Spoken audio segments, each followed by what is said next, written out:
हिंदी गाने के ज़्यादा मुझे छत्तीसगढ़ी फोक इसलिए पसंद है क्योंकि मैं आकाशवाणी जो रेडियो के कार्यक्रम हुआ करते थे उसमें आते थे गाने, तो उन गायकों को मैंने बचपन से सुना है, उनके प्यारे प्यारे गीत वो सुना, उसके कारण मुझे मेरे अंदर जो है छत्तीसगढ़ी फोक के प्रति बहुत रुचि है। इसके लिए हम प्रयास रखते हैं। छत्तीसगढ़ी फोक फ्यूजन 36 बैंड का निर्माण किया है हमने।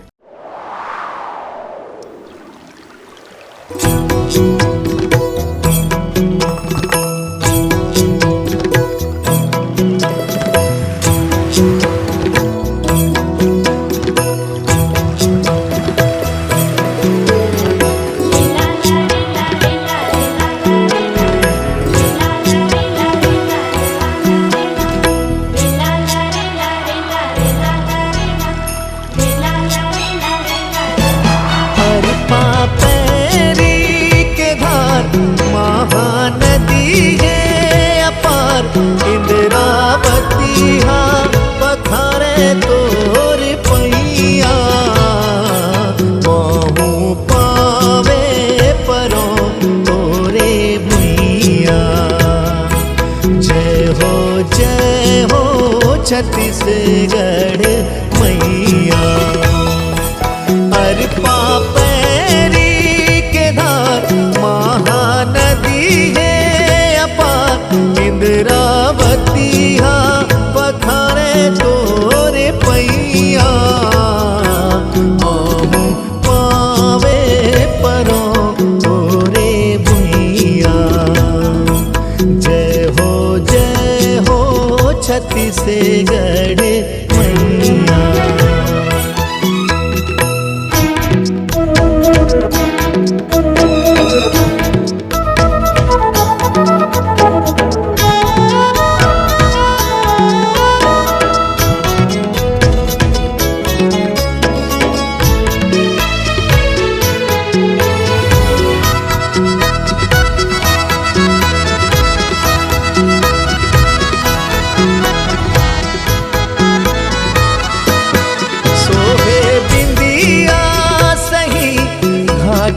डोंगरी पहाड़ सोहे बिंदिया सही घाट डोंगरी पहाड़ चंदा सूरज बने तोर मैना।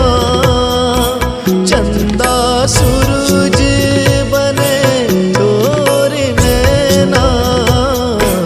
सुनेहा धान के अंग लुगरा हरियर रंग सुनहा धान के अंग लुगरा हरियर रंग तोरे बोली हवे सुघर मैना। अचरा तोरे डोलावे पूरवैया महू पावे परो तोरे भैया। जय हो छत्तीसगढ़ मैया।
सही घाट सुघर पवे रईपुर कनिहा सही घाट सुघर पवे दुर्ग बस तर सोहे पैजनिया।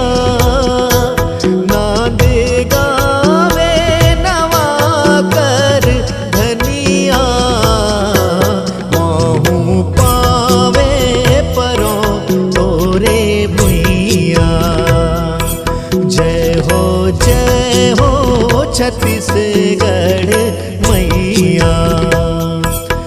हर पापेरी के धार महानदी है अपार इंद्रावती हा पखारे तोरे पैया महू पावे परो तोरे भुइया जय हो छत्तीसगढ़ मैया जय हो छत्तीसगढ़ मैया जय हो छत्तीसगढ़ मैया जय हो छत्तीसगढ़ मैया।